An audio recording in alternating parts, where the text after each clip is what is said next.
سلامونه دوستانو، زه محمود سعید یم او د هندبوک جرمني له پاڼې ستاسو په خدمت کې یم. نن په جرمني کې د مهاجرت د نویو قوانینو په اړه تاسو ته معلومات درکوم. لکه څنګه چې خبر یاست په میډیا کې مو ممکن اورېدلي وي په دې وروستیو ورځو کې د جرمني حکومت او بیا وروسته پارلمان ځینې نوي قوانین تصویب کړل چې دا قوانین په پارلمان کې په 310 مثبت او 149 منفي او 111 ممتنع رایو باندې تصویب شول.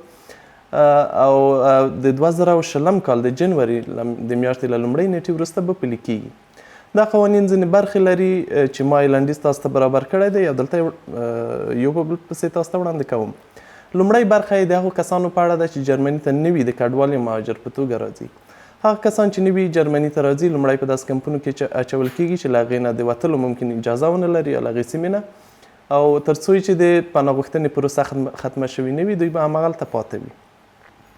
هغه کسان چې مجرد دي ممکن په دې کمپونو کې تر 18 میاشتو پاتې شي، او هغه کسان چې له کورنیو سره دي هغوی تر 6 میاشتو باید په دې کمپونو کې واوسي او له هغې وروسته بیا نورو ځایونو ته لیږل کیږي.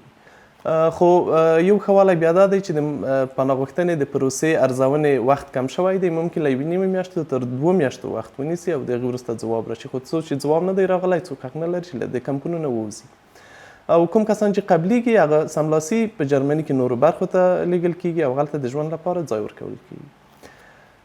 دوهمه برخه چې ده هغه د ډولډونګ په اړه ده. هغه کسان چې ډولډونګ لري هغه بیا په 2 برخو ویشل شوي دي. لومړی هغه کسان دي چې خپل هویت یې پټ کړی وي.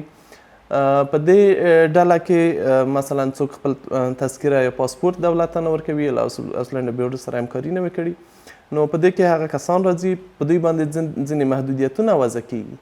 له دې ډلې نه یو دا دی چې دوی ته د لایټ ډولډونګ په نوم یو نوی ډولډونګ ورکول کیږي چې د هغې د مخې دوی باید په یو مشخصه سیمه کې ژوند وکړي، د کار اجازه نه لري او له دوی نه ځینې کسان ممکن جریمه هم شي.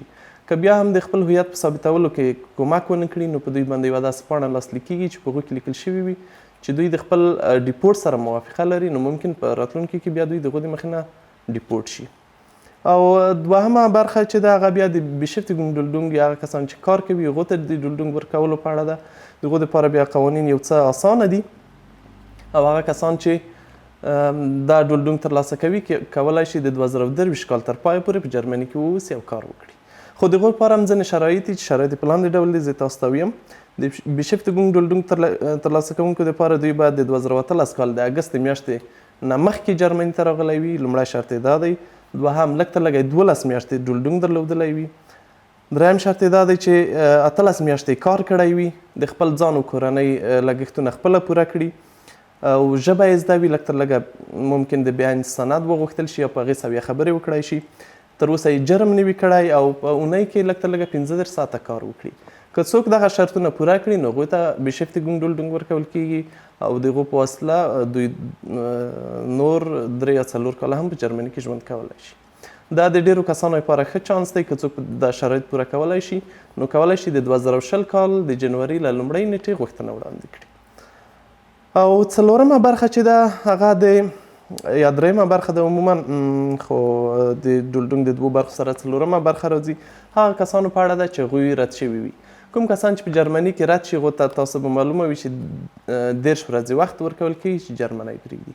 خو که څوک په دې 10 ورځو کې جرمنی پرې نږدي ممکن د 2020 کال د قوانینو 2020 کال د پیل نه وروسته د دې قوانینو له مخې هغوی ونیول شي او په ځانګړو کمپونو یا انکرونو کې چې د ډیپورټ لپاره دي په هغو کې واچول شي. که په هغو کمپونو کې ځای نه وي د دې قانون د مخې اوس دولت اجازه لري چې دوی په عادي زندانونو کې هم واچوي، خو هلته به له نورو زندانیانو نه بیل وي. او په دې قانون کې بله برخه دا ده چې پولیس اجازه لري د محکمې د اجازې یا د حکم نه پرته د هغه کسان چې ډیپورټ کیږي د هغو کورونو ته ورشي یا په هغو ځایو کې چې دوی فکر کوي چې مهاجر هلته پکې پټ شوي دي هغه هلته بې د محکمې د اجازې ورشي او دوی پیدا کړي له ځان سره یې بوځي.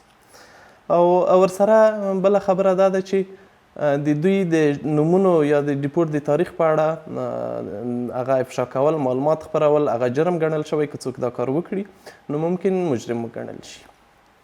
پنځمه برخه د ډوبلین شوو کسانو لپاره ده. د ډوبلین په معنا خو به پوهیږئ چې څوک د اروپایي اتحادیې په نورو هیوادونو کې د ګوتو نښې ولري.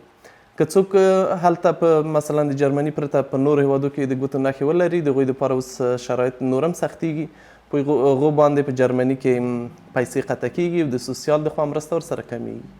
هغه کسان که ثابته شي چې په بل هیواد کې هر ډول قبولي چې ده اخیستې ده د اروپایي ټولنې په بل غړي هیواد کې او بیا جرمني ته راشي، نو دلته یوازې 2 اونۍ ورسره مرسته کېږي مالي، له هغو وروسته مرسته قطع کېږي او دوی باید په خپله د ځان لګښتونه پوره کړي تر څو چې دوی بیا بیرته استوي. او وروستۍ برخه چې ده هغه د هغو کسانو په اړه ده چې جرمني ته د کار دپاره راځي. د دې قانون د مخې به هغه کسان چې جرمني ته غواړي راشي د نورو هیوادونو نه، هغوی باید لومړی هغلته تر B1 پورې ژبه زده کړې وي او په جرمني کې هغه د دوی د زده کړو اسناد چې دي هغه باید په رسمیت وپېژندل شي او د هغې معادل اسناد یې ترلاسه کړي وي.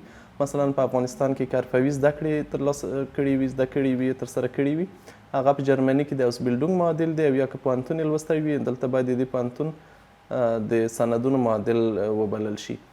او دې کسانو ته د 6 میاشتو دپاره ویزه ورکول کېږي. په دې 6 میاشتو کې چې دوی جرمني ته راځي باید دلته په کار پسې وګرځي او په دغه 6 میاشتو کې ټول لګښتونه د دوی په خپله غاړه دي، باید لګښت خپله ورکړي. وروسته که کار پیدا کړ نو بیا به یې د ویزې وخت تمدیدیږي او که نو بیرته باید خپل هیواد ته ولاړ شي. او په دې ډله کې ځینې کسان چې د IT په برخه کې زده کړې یا کار کړی وي د هغوی نه ډېر وخت سندونه هم نه غوښتل کېږي، یوازې که دوی په برخه کې تجربه ولري کولی شي جرمني ته راشي او دلته ځان دپاره کار ومومي او کار وکړي. دا و د دې قوانینو لنډیز. سر د سبا نه په کیل کې د جرمني د کورنیو چارو د وزارتونو د ایالتونو د کورنیو چارو وزیران سره راټولیږي. هغوی په دې اړه نور هم بحثونه کوي او په جزئیاتو باندې خبرې کوي چې څه ډول دا قوانین په خپلو ایالتونو کې پلي کړي. که نور معلومات موږ ترلاسه کړل بیا هم تاسې خبروو، له موږ سره اوسئ او هیله ده دا ویډیو له دوستانو سره شریکه کړئ. ښه وخت ولرئ. خدای په امان.